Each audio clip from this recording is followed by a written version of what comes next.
Rwanda is hailed as an African success story, a land of clean streets, high-speed internet, and booming infrastructure. In 2024 alone, the country recorded an impressive 8.9% GDP growth.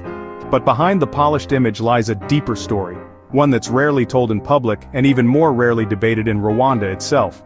This is the Rwandan Vigilante, and today we unpack the economic mirage, the numbers, the players, and the hidden cost of Rwanda's growth story. Rwanda's growth is not an illusion, but it is not what it seems either. Yes, according to the World Bank, GDP grew by 8.9% in 2024. Foreign direct investment exceeded $3.2 billion. Roads, airports, and conference halls have transformed Kigali into a model city. Sectors like tourism, construction, ICT, and agribusiness have all expanded.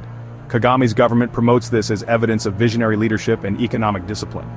But there's a fundamental question we must ask: who is actually benefiting? Because beyond the statistics is a very uncomfortable truth.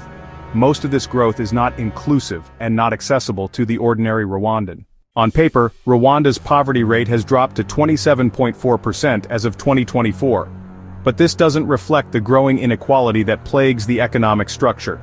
Central to this story is Crystal Ventures Limited, CVL, the commercial arm of the ruling Rwandan Patriotic Front, RPF. Founded as TriStar Investments in the mid-90s and rebranded later, CVL is a massive private empire with assets worth over $500 million. Under Crystal Ventures, there are key companies including Inyange Industries, Rwanda's largest food and beverage producer, Bank of Kigali, BK, a dominant financial institution, Horizon Group, major player in logistics and construction, NPD Cotraco Construction and Roadworks, Rulaba Clays brick and ceramic manufacturing. These companies secure lucrative government contracts and operate with minimal competition. In many sectors, they enjoy quasi-monopoly status. Their success isn't driven purely by free market forces, but by political proximity. The top political and military families often control or work in these companies, but their influence goes even further. Many of them also hold positions in government-owned private companies: WASAC, Water and Sanitation, REGI, Electricity Generation and Distribution, Rwandair, the national airline. Though structured as private companies, these are 100% government-owned and offer high salaries and privileges far beyond what ordinary public servants earn. Public institutions: RDB, Rwanda Development Board, REMA, Environmental Management, Minecofin, Ministry of Finance, and others. These are civil service entities, but the top positions are filled through networks of loyalty, not competitive merit. What emerges is a two-class economic system. One for the well-connected, living in Nyarutarama, driving luxury vehicles, sending their children abroad, and another for the average Rwandan, struggling with skyrocketing food prices, youth unemployment, and a stagnant informal economy. According to recent data, Rwanda's Gini coefficient, a key measure of inequality, remains one of the highest in the East African region. Rwanda is a young country. Over 60% of its population is under 25. But youth unemployment is a ticking time bomb. Even though the National Institute of Statistics claims youth unemployment dropped to 13.6% in 2025, this figure hides widespread underemployment and informality. A graduate in finance ends up as a moto taxi rider. A computer science major works in mobile money. The private sector is too small, the job market too politicized. Unless you are connected to a minister, a general, or an RPF insider, your degree often means very little in practice. Startups struggle unless they get government backing. SMEs collapse, unable to compete with RPF-linked firms. Innovation is talked about, but never truly free. The desperation for stable employment is evident in the overwhelming number of applicants for government positions. In the 2022-2023 fiscal year, over 465,000 applicants vied for just 2,857 government jobs, averaging more than 160 applicants per position.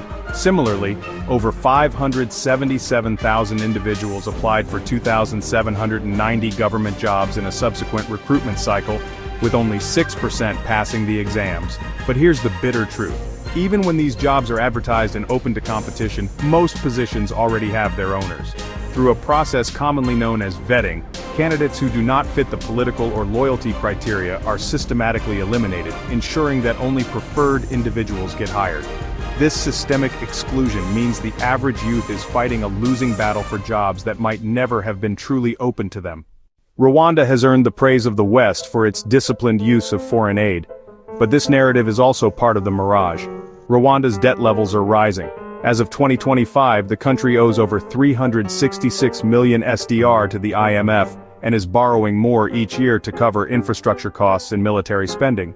Meanwhile, donors continue to fund Rwanda's image as a reformist haven, despite growing repression at home and allegations of aggression abroad. Consider this.